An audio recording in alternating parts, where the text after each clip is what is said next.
to share some awesome stuff that happened to us at camp. There were actually a few boys who've been very rude. You know, they were making disrespectful comments to the DGL and all that. The DGL actually spoke to them, telling them that, hey, you know, as you shouldn't do this. Not so much that it's against me, but rather it's for your own good. You need to learn about honor. You need to know that your words are powerful.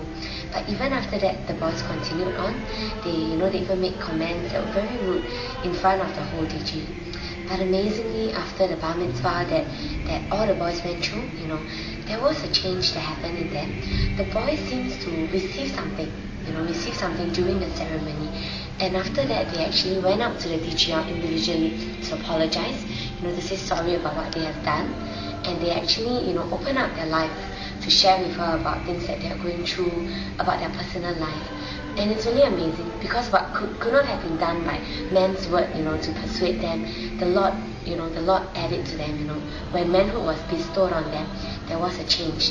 The boy seems to have rise up to another level, to realize that as men of God, their words are power and that their words have weight. So, praise the Lord. This is really something that the Lord has done.